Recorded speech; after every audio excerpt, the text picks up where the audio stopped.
We've in every interview that I've heard you guys do, everyone wants to know if we're going to get more. Robyn, let's ask you that question.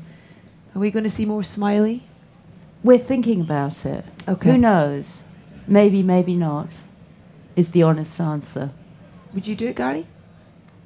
If the same team were assembled with Robyn and Peter Strawn, the writer, and Tomas. I mean, I missed George when he became like my alter ego, or like a buddy. Mm-hmm. And I used to look forward to going into work and sort of putting him on, like a suit or something. And then when I finished, I would sort of look over my shoulder. And I would say, "Where's George?" And I'm there on the set as Commissioner Gordon. I sort of missed George, Yeah. I'm sure we're going to get a question about that. Are you guys ready to ask some questions? Yes, nodding of the heads. You're right in there. You give me a nod and you got a lovely, beautiful, smiley face. Tell us your name as well when you ask the question, please. There you go. Yes, you Krista. do. Hi, Krista. Krista. Firstly, I love the film. Absolutely adored it. I saw it a couple of weeks ago. I was lucky enough to get an early screening. Gary, clearly Alec Guinness played a slightly different Smiley. He was a bit, I don't know how you describe him, maybe cuddly or something. Huggable. Huggable. Huggable. Did you have any kind of concerns about taking on this iconic role with this great performance of Alex? I loved your performance. I thought if you don't get an Oscar nomination, it's just storming Oscar towers or something. Well, the ghost of... I've been a fan of Guinness, so I love that tradition. It's Guinness and Sellers for me, with the disguises. It's the Swiss Army knife, it's dressing up and putty noses and all of that. But the ghost of Guinness was obviously there because he was so successful in the role, and it was very much beloved by people. But I think there were maybe characteristics of the role that he didn't play that I think are there. There's a sadism to George, and he can be quite cruel. And there's also a masochism to him.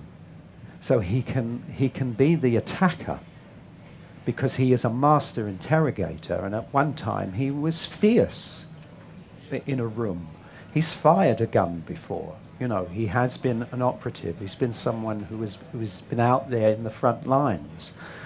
But look at the strange thing that he has, this betrayal, the ultimate sort of betrayal, and the breaking of marriage vows. And this is not the first time that Anne has been away, and it's suggested that she's sort of shagged everyone at the circus. And he has been cuckolded, and you never get the sense that they argue or that he mentions it, and he never goes after the lover. He just takes her back and forgives her in here. But there must be a fire and a rage, and then, of course, what he believes in is being contaminated, and that's what Carla is doing. Not only to the circus, and but to it's a global thing, So that betrayal, as well, is really. Those are elements that I don't know if they were there in the Guinness portrayal, and I'm not comparing myself, those were things that I got from the book and the discussions with Tomas. There's a melancholy. There's a huge heartbreak. He's a very, very wounded man. Great answer. Next question. Man right at the back. Hi, I'm Daniel. I saw the film yesterday. I thought it was brilliant. I thought it was sort of almost fetishistically English. Quiet, understated, and remarkable for having been directed by a non-Englishman. But I wonder, were there ever any moments when you thought that you should crank up the pace, that you should sort of adhere to conventions of traditional spy films, which has more sort of heart-racing action and so on? Were there ever any moments when you felt under pressure to do that by the story or by other forces outside? The hard thing, one of the hardest thing about making movies, I think, is, for example, if you make a comedy, you sit in front of the script for the first time and you open it and you you laugh at something in the script. Then you have to go through financing the film, casting the film, discussing it, shoot it, edit it, re-edit it, and from that first laughter to the final product, you have to sort of stick to your first impression, that little laughter, because I promise you won't laugh at it after 3 years, but you should trust that. And it's the same with this kind of a film. If you read it and you get a sort of an idea of the pace and how it should look and how it should be staged, you should stick to that.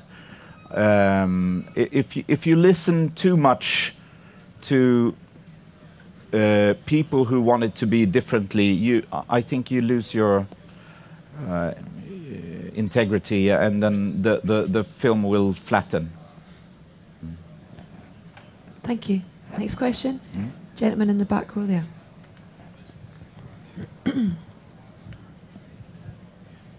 Hi, name's John. It's a question for Gary, really. I read that your sister is Mo Slater in EastEnders. I was just wondering, would you ever want to appear in EastEnders doing a cameo like I did in Friends that time, maybe? I've done so many different films. Why is that funny? Why? Do you watch EastEnders? No. No, I'm serious. Why, I think why is it's that funny funny? because he's only just discovered it. Yeah. In a word, no. Okay. I love her dearly, though. So do we. Are you waving to me for a question, lady there? No? I can't see if that light. There we go. Thank you, yeah. This is one for Gary. If you had to play another character in the film, who would you play? Oh, if I had to play another character. Superman. In this film. In this film.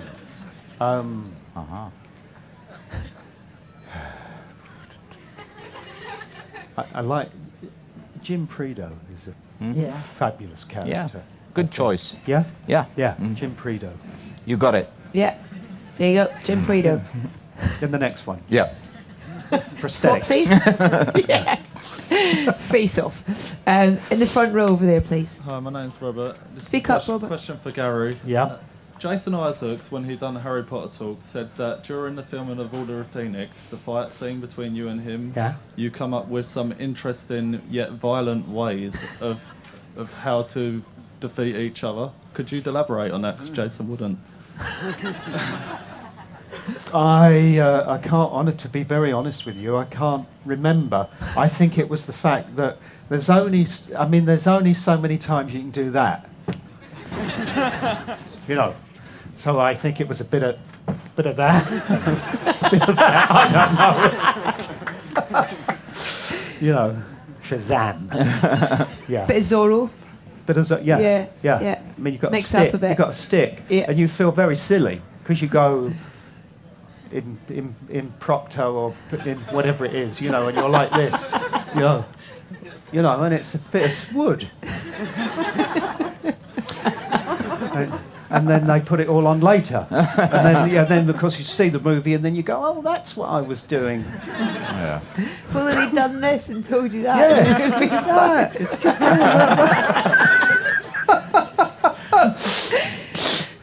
next question, please. Yeah, the lady right there.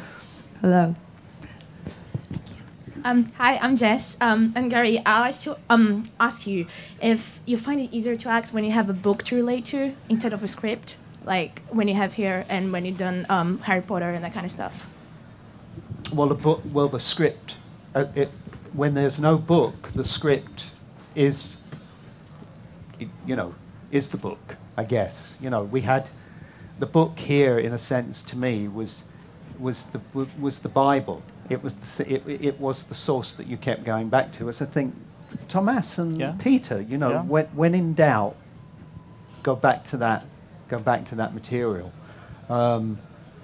It depends, I mean, there's certain roads that are laid with something like this that to an extent you have to follow, and with a fictional piece, you even with Sirius Black, but with a fictional piece you can let your you still engage your imagination, but with something that's fiction, you can let it, and this is fiction, but you can let it run wild. As a filmmaker, though, does having a book make it more difficult for you in terms of, and especially a book that is, so well loved that you didn't keep that bit in, or does it make it harder for you when there is that Bible, I guess, that Gary refers to? It can be for a while, but at some point you have to decide, okay, this is mine now. This is going to be made my way, and I mean, you can't do a great film being nervous or afraid. I mean, of course it was initially like it seemed almost impossible, an impossible task. But you have to put that away. Yeah, take ownership of it. Yeah. Next question, please. Hello. Sorry, I'm making you run. This is for anyone, really. I was just wondering, I haven't read the book or seen the TV show, I've only seen the film. So I was just wondering, the characters, I feel like there's lots that I don't know about them. In particular, Mark Strong's, I feel a lot of it is in his eyes, and I feel like I should know more. I was just wondering if the actors were told more about their characters that doesn't end up in the film, in order to be able to show it in the film, because particularly Colin Firth and Mark Strong, there's a lot of just eye acting there that I found quite emotional, but I don't really know what I'm watching, really. I think it's implied, though, isn't it, in the book? It is, and as you say, a lot of films today, I think, is like they write you on the nose with everything, what to feel and what exactly has happened. I like films where you get invited as an audience to have your own thoughts, and that everything isn't decided, that it isn't airtight in that way, so that you also get active as an audience when you see the film. It's a little harder, but it's a lot of fun, I think. And there are a lot of stuff in this film that is not decided exactly what has happened, but I think it's a great thing. That suspense that you managed to create, in terms of, you never really know. You always question in each one of them, in terms of what their role is, what their relationship is with this one and that one and stuff. We've got one more clip that we want to show actually as well, which is Benedict Cumberbatch, who blasts into the room, and probably the only time we're going to see Tom Hardy pummeled on the screen. Yeah. Let's have a look at this one. George?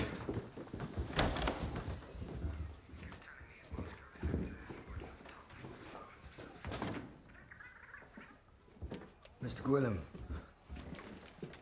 sorry it took me so long to come home.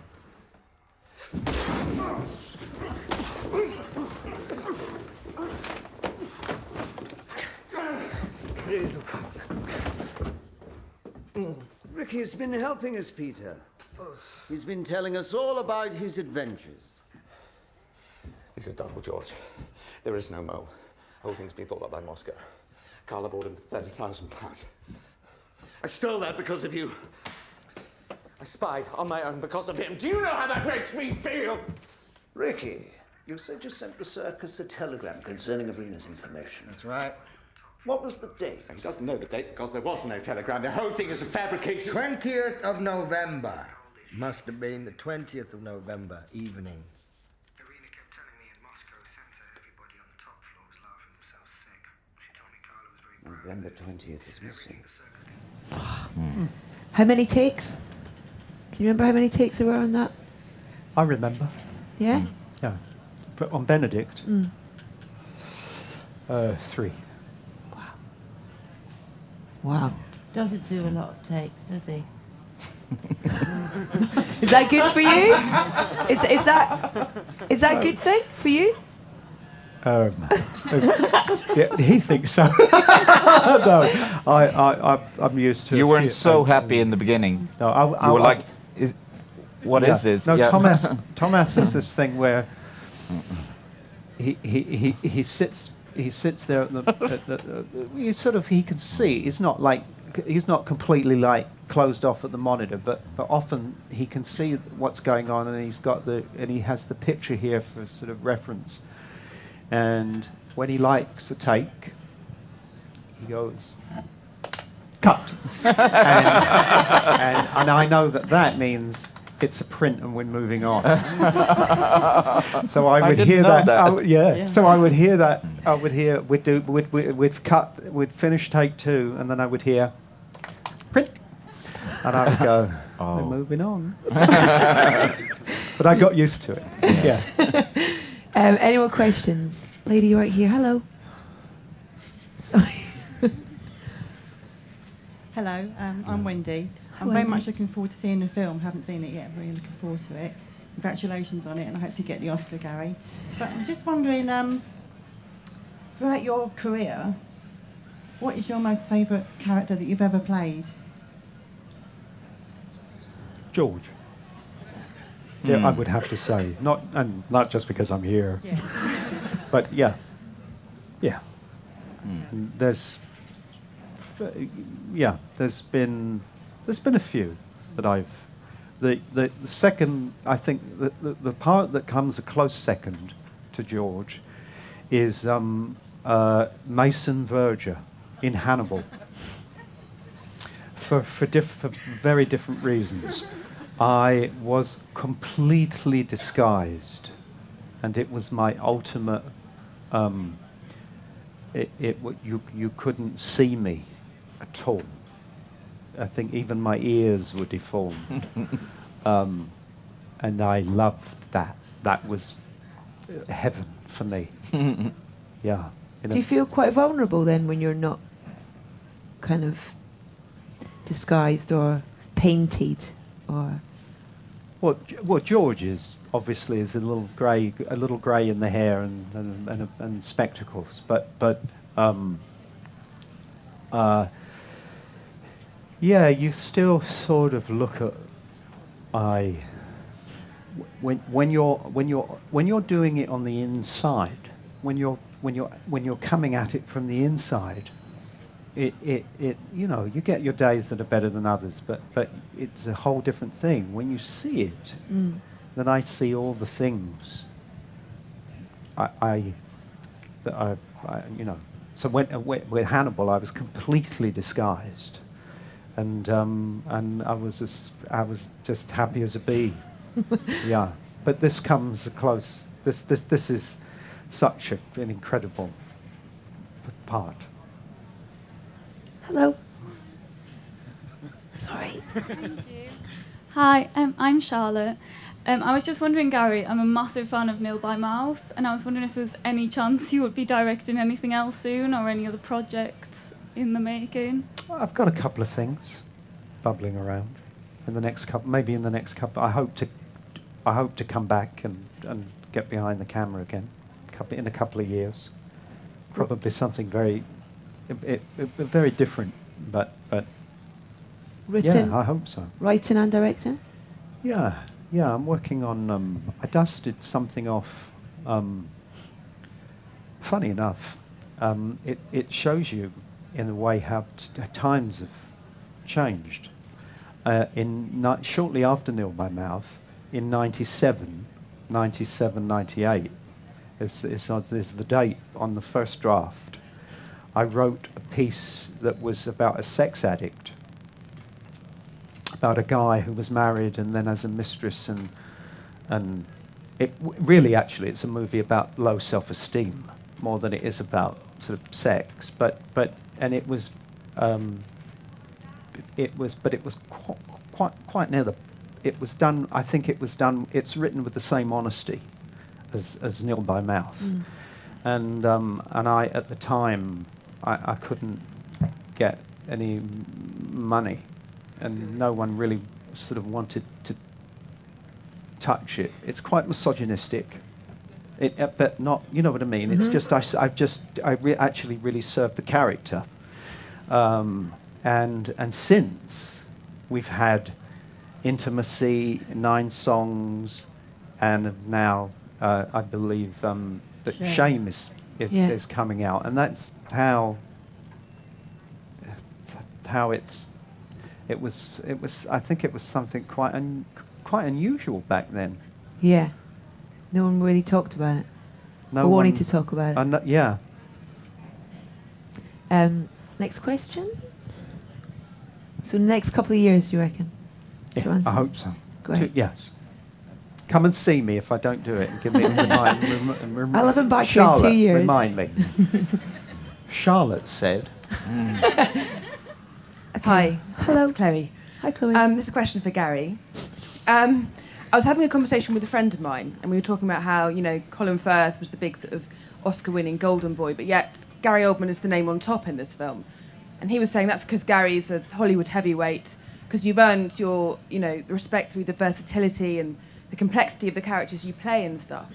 But do you think, if you were to win an Oscar, which is obviously very likely, do you think in a way it could be kind of like selling out? Because you've always been slightly sort of, I suppose, anti-establishment in a way. Do you think that, what does it make you think if you were to win? I don't know if it would be.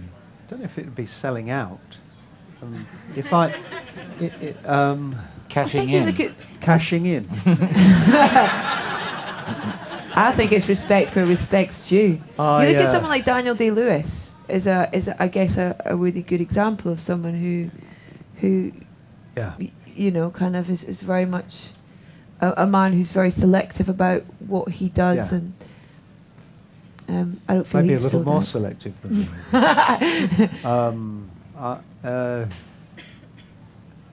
Well, look, if even who can say, because it's a ways away and one never knows how these things are, and they did indeed they gave it to an Englishman last year, so I don't know what the game is and what the politics are, but if I were to be nominated, then I can't think of any role and any project better than this. And if I were to win an Oscar, and it said George Smiley on it, it would be.